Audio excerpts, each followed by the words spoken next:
Olá, eu sou Eduardo Moreira, estudei Engenharia e Economia e sou contra a reforma da Previdência.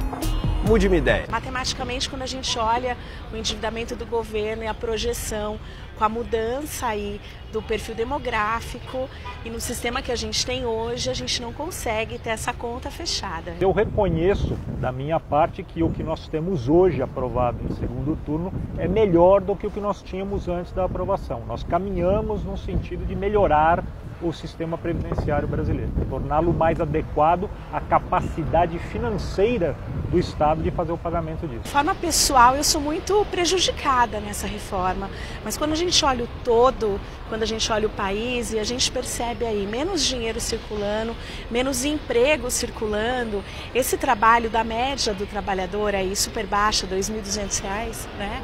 Ele faz muita diferença. A gente não está lidando com linhas de Excel, né? Economizando 10% aqui. Se a gente erra numa das linhas, a gente está matando gente. Então essa é a minha principal crítica a essa reforma da Previdência. Para quem está se aposentando ou vai se aposentar, ele vai receber menos, na dúvida, né, do que o que poderia estar colhendo de aposentadoria agora. São 10 milhões de trabalhadores que vão ter uma condição um pouco menos privilegiada, porém há outros 10 milhões, aliás 13 milhões, né, de desempregados atualmente, que passarão a ter oportunidade de geração de empregos, como já vem, né, sinalizando o mercado, só com o aceno de passar, né, de ser aprovada a reforma da Previdência, e que poderão entrar nesse mercado de trabalho. É muito cruel, na minha opinião, e muito arriscado a gente pegar pessoas que vivem em condições de extrema dificuldade, muitas vezes de miserabilidade, e trocar o pouco certo que elas têm por um incerto. A favor. Um desembargador ganha 30 mil de aposentadoria. Não é justo. Eu sou contra. Eu concordo que deva existir uma reforma da Previdência, mas nenhuma das que está se desenhando, principalmente no atual governo, né? Eu sou a favor, mas com algumas ressalvas. Eu acho que precisa mudar bastante coisa para que a classe trabalhadora não sofra mais do que já sofre. Bastante contrário a essa reforma da Previdência. A Seguridade Social é uma das poucas coisas que garante um mínimo de dignidade para muita gente. Foi a Previdência Social no setor rural que conseguiu reconstruir um pouco uma sociedade que tivesse mais dignidade. Exatamente. Mas eu acho que tem várias outras questões que a gente precisa discutir. Uma delas, acho que são medidas administrativas, né? Então, como é que você combate mais fraude para, de fato, quem merece o benefício, receber o benefício. Tem várias regiões onde existem o dobro do número de benefícios do que o número de população rural. As fraudes têm que ser combatidas e eu acho até que a modernidade vai nos ajudar muito com isso. Mas a gente tem que tomar só um cuidado para não demonizar o trabalhador rural e parecer que ele é o beneficiário de uma fraude enorme de previdência. 98% das aposentadorias rurais que são pagas são de um salário mínimo. E as fraudes nas grandes empresas, né? E essas são bilionárias. Na verdade, às vezes, dezenas de bilhões de reais. Há um déficit importante, o governo não tem como pagar, né? E isso precisa ser distribuído. E aí, por menos que a diferença é muito pequena para aquele que é um trabalhador de baixo salário, porém eles, como você mesmo disse, são a grande massa contribuinte do sistema previdenciário. O que a gente está fazendo então é um ajuste fiscal reformando a Previdência. O Estado acaba funcionando como uma máquina de desigualdade, ou que eu gosto de falar, o Robin Hood às avessas, porque ele recolhe essa riqueza de cada um cobrando os impostos.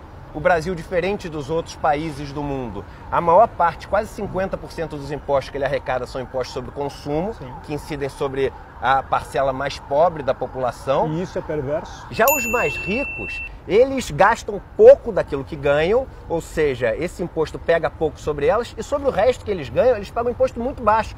E o engraçado é que essa conta é uma conta muito maior do que a conta da Previdência. E não se fala nessa conta. Até onde eu sei, por enquanto, é uma reforma que beneficia os empresários. Ninguém sabe realmente o que vai mudar. As pessoas falam, mas correr atrás da informação mesmo, ou lutar pelos seus direitos, sabe, deixa levar. As pessoas acabam, na correria do dia a dia, sabendo muito pouco a respeito do todo e vão sofrer esse impacto quando sentirem os familiares ou próximos se aposentando ou não, né? pouco que está sendo informado não está sendo de forma adequada, não está chegando nos meios, pelos meios corretos à população. Eu acho que devia ser um pouco mais ampliado e mais claro o que realmente estão querendo fazer. A Previdência, ela não é só bancada pela contribuição previdenciária direta.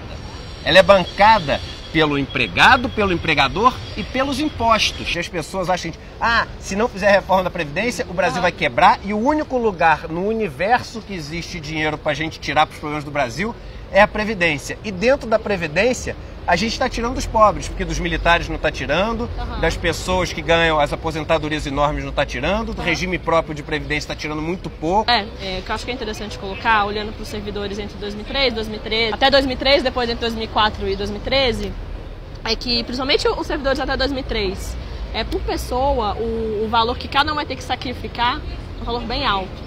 É um valor de R$70 mil por ano.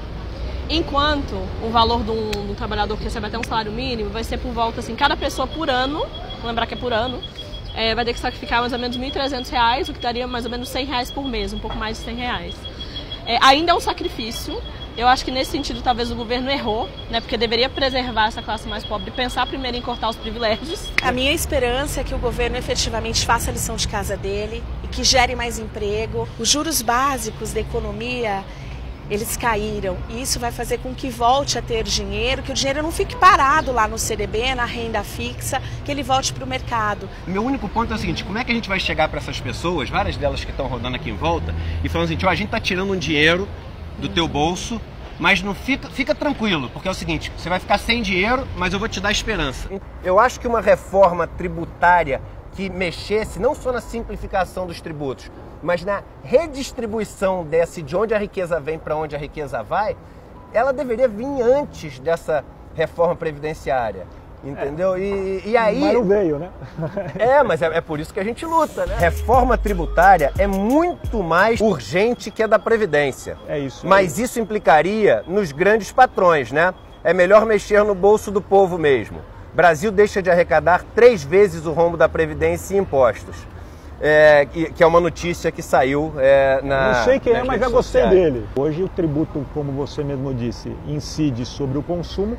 Todo mundo consome, só que o consumo percentual do rico é muito menor do que o consumo percentual relativo do pobre. O pobre gasta tudo no consumo, enquanto que o rico consome um pedaço e poupa muito. E essa poupança não está tributada. É aquela coisa, né? A gente tem que pensar melhor como a gente desenha o nosso sistema tributário, né, e a nossa arrecadação, para que esse valor que é gerado, essa riqueza, venha para o Estado e seja redistribuído com políticas adequadas a partir disso, né? O ponto crucial para mim é o seguinte, aquilo que se chamava de privilégio no começo não foi mexido. A maior parte dessa reforma da Previdência, mais de 80% nos primeiros 10 anos e mais de 90% nos primeiros 20 anos, vem de pessoas que ganham muito pouco, em média menos de R$ 1.500. Você mexer nessas pessoas para elas terem que contribuir com 1 centavo que seja, eu acho um absurdo total. A gente tem um orçamento separado chamado Orçamento da Seguridade Social, que é uma conta fechada que engloba a Previdência Social, a Assistência Social e a Saúde. Essa conta, até 2015, foi superavitária e o que sobrou de dinheiro foi mais de R$ 1 trilhão. Aí o Brasil parou de crescer e aí a gente teve 2 anos de déficit. Quando teve 2 anos de déficit, o que a gente falou? Vamos reformar a Previdência porque o Brasil vai quebrar, não vai ter dinheiro para pagar nada, o mundo vai acabar. E a gente fala assim, mas calma aí, você já juntou R$ 1 trilhão? Sim, a reforma previdenciária, ela raramente é, né, aquilo que a gente espera. Ela de tempos em tempos deve ser feita. Ela vai funcionar bem para os próximos 10 anos e depois tanto a população e as características demográficas, né, irão modificar e vão ser necessário fazer uma outra reforma. E o amadurecimento disso é que vai fazer com que a gente melhore, né, os pontos de reforma. Acho que esse é um ponto muito importante que deverá ser completado, e nós acho que fomos bem alinhados nisso, com a reforma tributária, onde há muita coisa para mexer. Talvez o ponto que a gente divirge um pouco é que, assim, acho que todas essas discussões têm que ser feitas, mas o problema da Previdência, ele se tornou um problema tão grande que não é possível fugir disso. Que bom que a democracia é assim e a gente está aqui discutindo, né? Porque, assim, o que eu vejo é que é um tema que tornou o Brasil tão polarizado que se a gente não sentar numa mesa de bar, inclusive, para discutir e falar sobre e aprender juntos, a gente não vai para frente. Obrigada. Obrigado, viu?